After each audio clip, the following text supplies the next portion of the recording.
참으로 세월이 빠르다는 말씀을 실감을 합니다. 엊그저께 신년 배하식을 봉행한 것 같은데 벌써 금년도 마지막 시일이 되었습니다.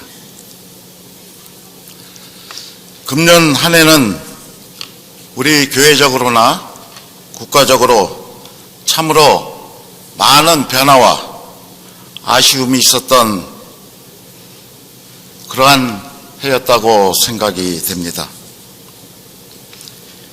특히나 국가적으로는 최순실 국정농단이라는 전대미문의 파문 속에서 대통령이 탄핵 소추를 당하는 가운데 탄핵 찬성과 반대를 외치는 사회적 혼란 속에서 한 해를 마감해야만 할 것 같습니다.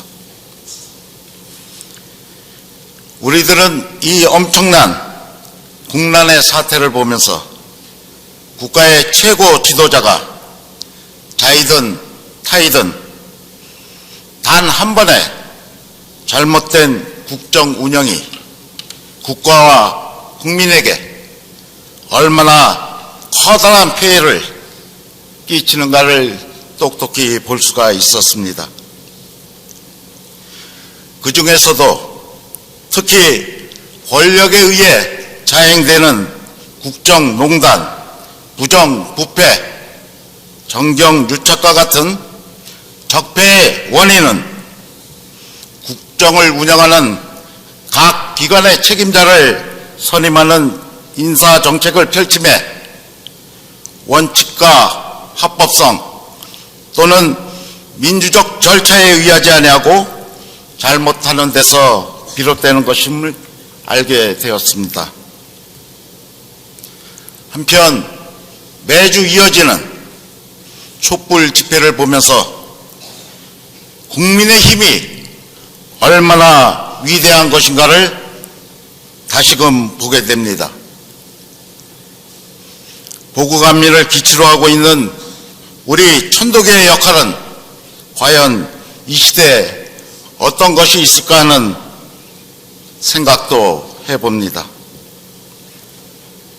그런가 하면 교회적으로는 전국대회가 개최되어 중앙총부와 각 교구의 집행부가 새롭게 구성되어 3년의 임기를 새롭게 시작한 해였습니다. 그런데 3년 임기에 약 4분의 1 정도가 해당되는 9개월이라는 시간이 흘렀습니다마는 아직 우리 교단에는 별다른 변화를 가져오고 오지 못하고 있는 것 같습니다. 지난 12월 1일 현도기념일에 중앙총부에서는 제1회 현도문화제를 개최하고 대도중흥 비전 20일 선포식을 하였습니다. 대도중흥을 위한 세부 사항으로 중앙총부의 혁신을 비롯해서 교원 개정, 전문 교육자 양성, 연구기관 육성, 교구와 수도원의 활성화, 도서관의 신설과 이에 따른 활용, 박물관과 홍보 전시관의 설치, 성지 성역화, 인터넷 신문 발행, 방송국 설립, 복지사업 육성, 민족 통일에 앞장선다는 내용과 함께 해외포독 등을 실현하자는 선언적 선포식을 하였습니다. 역대 교령님들께서 취임하실 때마다 공약하는 것과 비슷한 이러한 사업들이 모두 이루어지려면, 그리고 그것이 모두 이루어진다면 천도교는 반드시 대도중흥이 될 것이라 생각이 됩니다. 아마도 이렇게 많은 커다란 사업들을 열거한 것은 교령님께서 취임식에서 밝힌 공약사항의 이행을 위한 것으로 보입니다.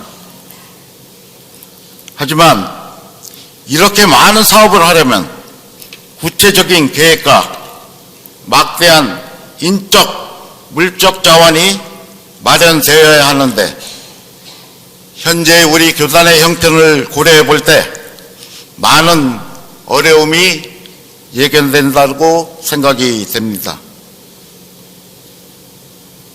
또한 성공적인 사업 추진을 위해서는 무엇보다 교회의 구조적 인적 쇄신을 통해 기틀을 다진 후에 전국의 교인들은 물론 교단 내의 각 기관과의 의견 수렴을 통해 교단적 차원에서의 응집된 총의가 결집되어야 하지 않을까 생각합니다. 아무쪼록 근본 중앙총부에서 선포한 대도 중흥을 위한 사업들이 소기의 목적을 달성할 수 있도록 우리 모든 교인들은 맡은 바 소임을 다하자는 말씀을 드리면서 금년 마지막 시일을 맞아 금년 한 해를 돌아보며 몇 가지 현실적인 문제를 같이 생각해 보았으면 합니다. 우리 교단은 소통의 문제가 많다고들 얘기합니다. 일반 교인들은 교구로 하달되는 중앙총부의 공함이나 천도교 신문을 통하지 않고서는 중앙총부가 무엇을 하고 있는지 알 수가 없다고들 말씀하십니다. 이렇듯 일반 교인들이 쉽게 교회의 소식을 접할 수 있는 것이 천도교 신문입니다. 그런데 신문에는 대부분 각종 기념 행사와 행사 사진을 싣고는 있지만 구체적으로 중앙총부나 유지재단은 물론 새로 설립한 시천주 복지재단이나 종무원에 신설된 사회문화관에서 추진할 예정이거나 추진하고 있는 사업들에 대해 구체적인 소식들을 게재되지 못하여 알 수 없는 실정입니다. 또한 지금은 12월 말이기 때문에 중앙총부와 유지재단 그리고 시천주 복지재단 및 부문단체의 내년도 사업계획과 예산안이 확정이 되었을 것입니다.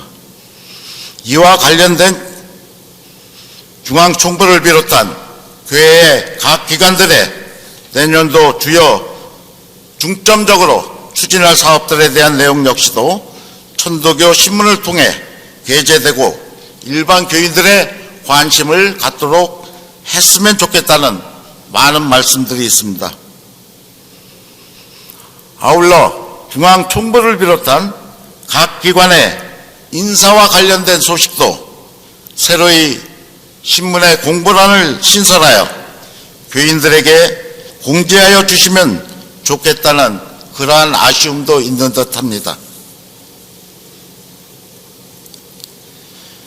중앙총부에서는 사업의 효율성과 목표 달성을 위하여 각 교구를 통해서 뿐만이 아니라 일반 교인들에게도 협조를 구하게 되는데 일반 교인들이 중앙총부가 무슨 사업을 하는지를 알아야 관심을 갖게 될 것이기 때문입니다.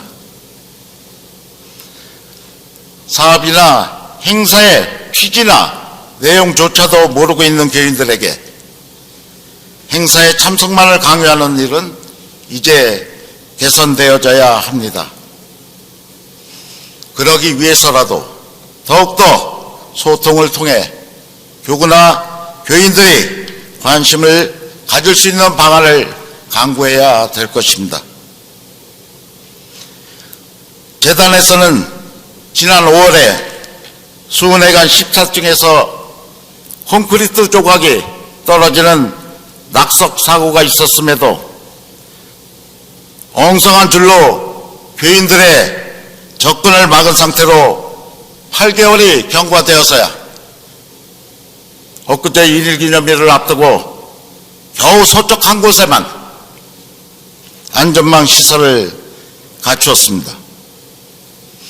어떠한 사정으로 시급한 공사가 늦어지는 데에 대한 해명이나 대책 마련에 대한 설명조차도 없이 오랜 기간 그대로 방치되어짐에 많은 교인들로부터 안타까움의 목소리가 자자했었습니다. 특히나 수백여 명이 참석하는 외부 사람 단체나 모임에서의 대교당 행사 때 수은회관 화장실을 왕래하는 그러한 분들에 대한 안전을 생각해서라도 적절한 대책이 마련되었음에 불구하고 그대로 방치되었습니다.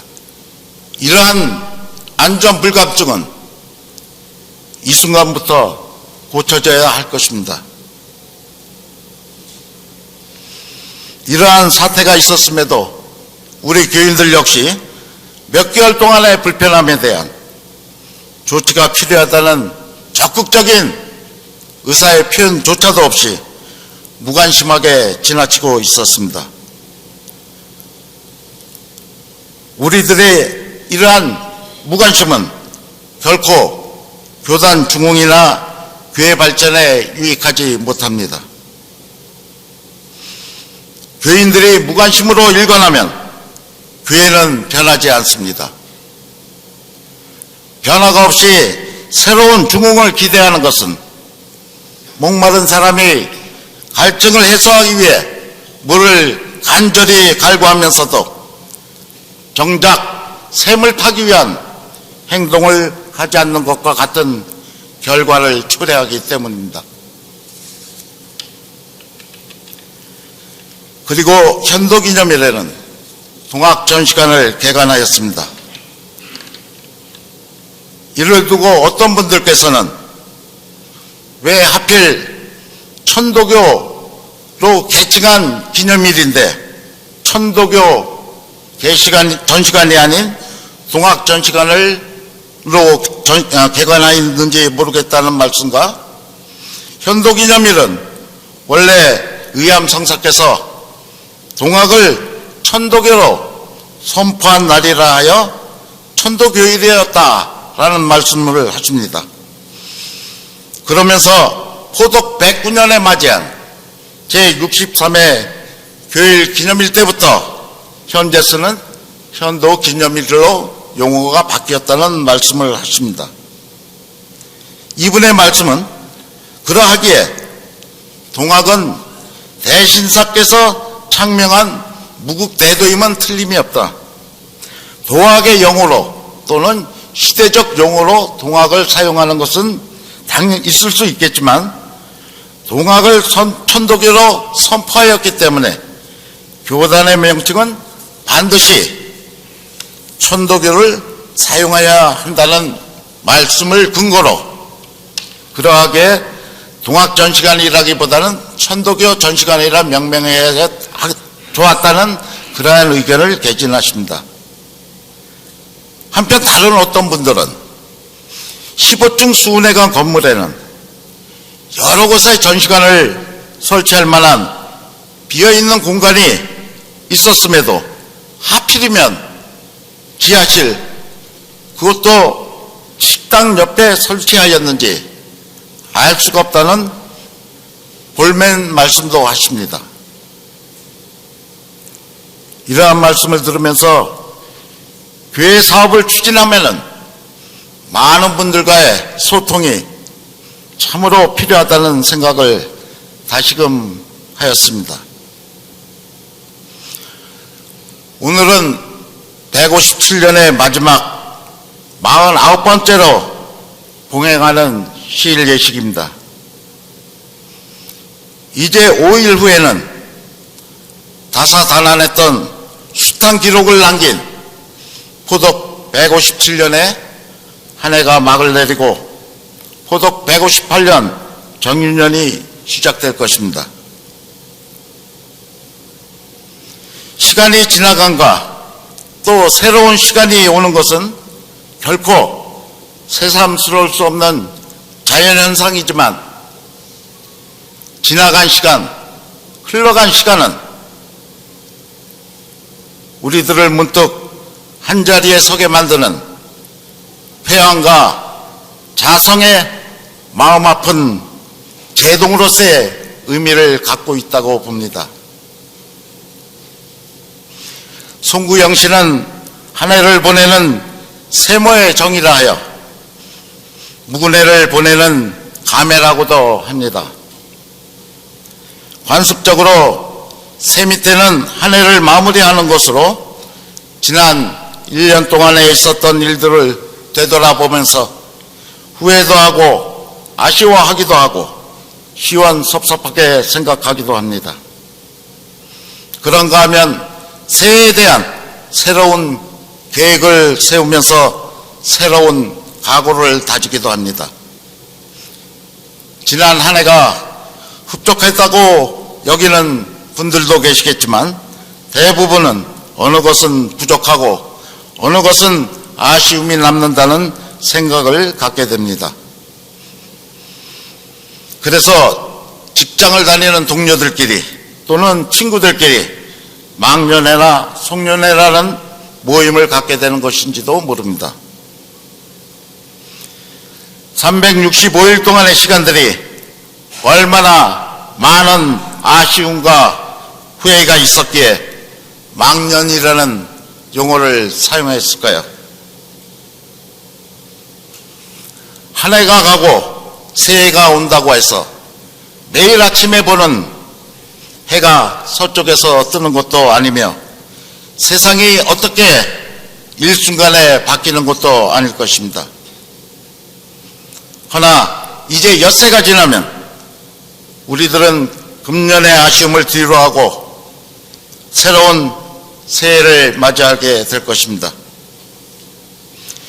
옛날 풍속을 보면 조선시대에는 섣들 금음날이 되면 고관 대작들은 임금을 찾아 문안을 하고 양반집에선 감회 배례를 하였으며 일반 백성들은 어른들을 찾아다니며 뵙고 묵은 세배를 올리면서 한 해를 마무리하였다고 합니다. 대신사께서는 오늘 읽은 관악가 편에 나와 있듯이 신유년 12월에 죽장망해로 이곳저곳을 다니다가 어느 날 해가 저물어갈 즈음에 남원 은저감에 이르셨습니다. 절에서는 종소리가 들려오고 승려들이 불공을 드리는 모습을 보니 금치 못할 송구영신의 감회가 사로 쌓였을 것입니다.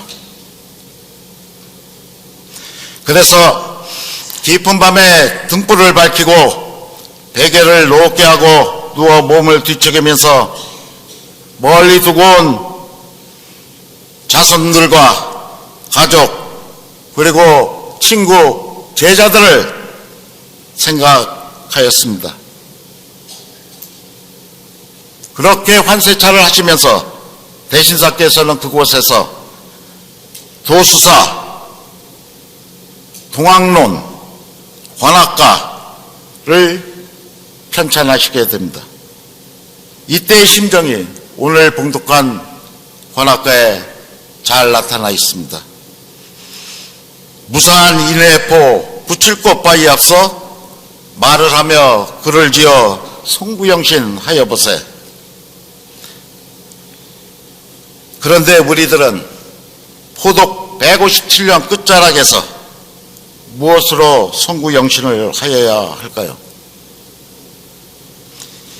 예전에는 세모가 되면 평소에 자주 배울 수 없었던 부모님이나 은사님, 선배 또는 친구들에게 정성스럽게 편지를 써서 주고받고 하였습니다. 그런데 요즘에는 편지를 쓰는 것을 거의 볼 수가 없는 세상이 되었습니다. 또한 연말에는 연하장을 서로 주고받으면서 새해 인사를 하는 시절도 있었습니다마는 이것 역시 요즘에 점차 사라지는 그러한 풍속이 되었습니다. 오늘날 소위 제4차 산업혁명 시대에 살고 있는 우리들은 대부분의 사람들이 사이버 시대의 디지털 환경에서 만들어진 스마트폰이라는 문명의 기기에 의존하면서 일상생활을 영위하고 있습니다. 이러한 시대의 변화에 따라 요즘의 젊은 층을 중심으로는 많은 분들이 스마트폰을 이용하여 한 해를 보내면서 그 가까웠던 분들에게 고마움과 감사함을 담은 짧은 글의 메시지를 통해 연합장을 대신하고도 합니다. 교인 여러분들께서도 올 한 해 동안 시위를 같이 모시면서 늘상 가까이에 오신 동동님들 간에 그간의 감사함과 고마움을 담은 짤막한 문자 메시지라도 연합장을 대신하면 어떨까 생각해 봅니다.